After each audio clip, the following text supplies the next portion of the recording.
Brasil é um país laico? Calazans, país laico é a mesma coisa do que país ateu?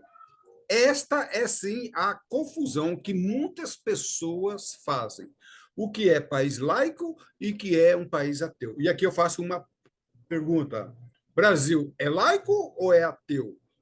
Muitas confusões, nós vamos ver na descrição, no desenrolar dessa aula, são feitas diante da ignorância, do desconhecimento dessas duas concepções.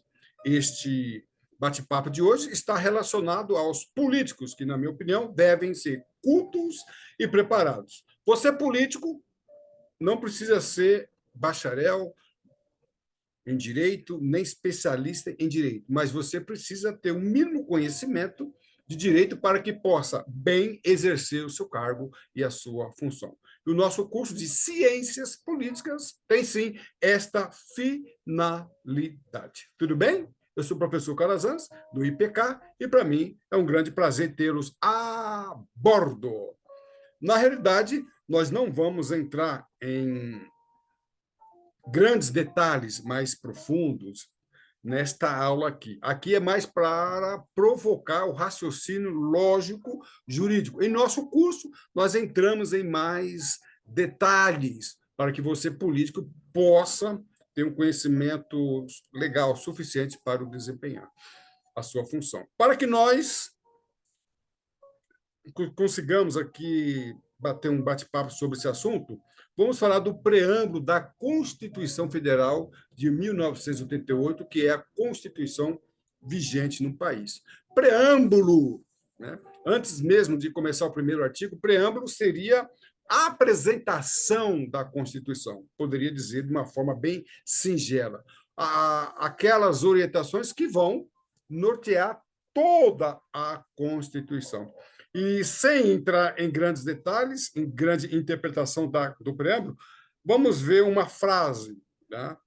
Analisar apenas uma frase da Constituição. Então, eu tenho aqui o preâmbulo, falando sobre nós, representantes do povo brasileiro, ou seja, o Congresso Nacional, constituindo da Câmara dos Deputados e também do Senado, e assim prossegue. E aí, olha o que eu vou grifar aqui, em azul.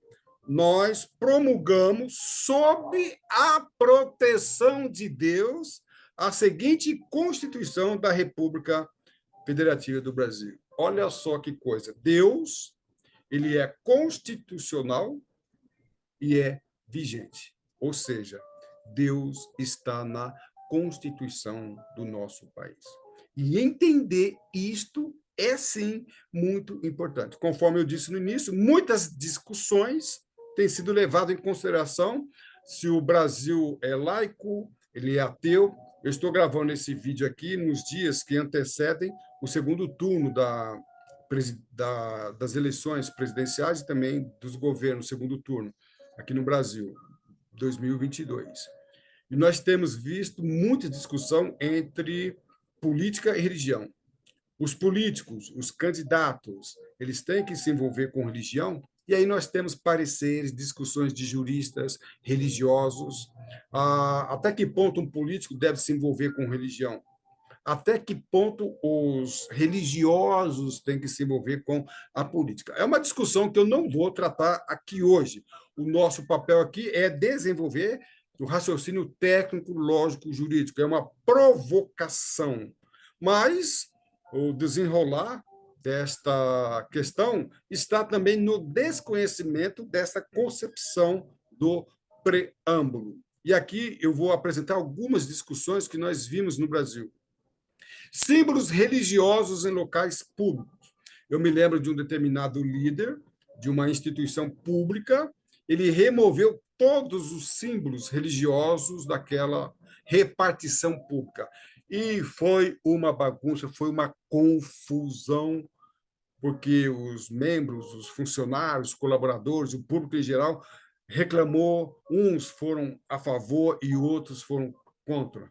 E a pergunta é, na verdade, ele declarou: se o Brasil é um país laico, quando se diz laico, não quer dizer que não acredita em Deus. Nós acreditamos em Deus, o país, tanto é que está na Constituição. Quando se diz país laico, quer dizer que ele não tem uma religião oficial. E a declaração desse funcionário público líder era assim: se o país não tem uma religião oficial, por que que um símbolo de uma religião deve estar em uma repartição pública que atende várias pessoas de várias religiões? E ele falou uma coisa, várias religiões. E ele falou uma coisa muito interessante: se cabe esse símbolo, nós devemos aceitar outros símbolos também. Interessante, né? Não vou me posicionar contra nem a favor a nenhuma religião, mas em termos técnicos jurídicos tem aí uma boa provocação. Vi um outro problema também, tá? Numa escola, tá? Onde a diretora também ela mandou retirar todos os símbolos religiosos da escola.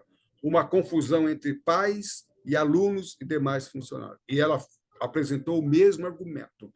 Se esse símbolo deve estar aqui, todos os outros símbolos de todas quaisquer religião também devem. Religião asiática, de origem africana e assim por diante. Daí, então, o que nós temos aí? Nós temos uma discussão, mais do que uma discussão religiosa, é uma discussão, ao meu ver, estou falando aqui como jurista, é uma discussão jurídica. O país ele é laico. Tá? Aula de religião em escolas públicas, outra discussão. Eu tenho aqui uma opinião muito pessoal e, quando eu falo isso, estou me posicionando como jurista. Se o Brasil é laico, não tem nenhuma religião oficial, então eu entendo que nenhuma religião deve fazer parte do currículo de nenhuma escola pública. Contudo, seria interessante que uma determinada escola ou as escolas públicas dessem aula sobre religião em geral, falando das origens de todas as religiões ou das principais, com a finalidade de transmitir aqui aos alunos a cultura geral, mas jamais definir uma religião. Eu recebi a reclamação uma vez de um pai que não concordava que o seu filho tinha que assistir uma aula de religião de uma determinada religião. O pai estava certo. Se a escola é pública, por que o seu filho está sendo obrigado? Então, o pai se apresentou para dar aula da religião dele, e assim por diante. Então, dar aula de várias ou de todas as religiões, de uma forma genérica para alcançar, ampliar a cultura dos alunos, excelente. O problema, se o país é laico, não tem nenhuma religião oficial. Se não tem nenhuma religião oficial, inconcebível determinar uma determinada específica religião. Então, a discussão está aí, tá bom? Políticos cultos e preparados. O assunto aqui é mais profundo, tá? Nós vamos apresentar alguns casos, inclusive um caso de um símbolo religioso que foi parar na justiça e o juiz sentenciou, concluiu ali o processo de uma forma muito, muito intrigante. Nós vamos apresentar isso nos nossos cursos. Mas a finalidade, como eu disse aqui, não é extinguir o assunto, mas fazer uma provocação para que você, político, ainda que não seja formado em direito, você tenha, sim, um preparo para bem desempenhar seu cargo, sua função, e precisa ter um raciocínio jurídico, uma vez que você vai. A essência também do seu cargo, sua função, é sim a discussão jurídica. E aí, o nosso curso online de ciências políticas tem essa finalidade. Para você receber mais aulas, videoaulas, nós convidamos a se inscrever no nosso site, ativar o sininho para receber outras aulas. E também mais informações sobre os nossos cursos no nosso e-mail e também no nosso Zap. Você pode, inclusive, participar do grupo de ciências políticas do professor Calazans. A sua atitude define a sua altitude. Voe alto, estude com o professor Calazans. Para mim, professor Calazans, foi sim um grande prazer tê-lo a bordo. Um abraço e tudo de bom.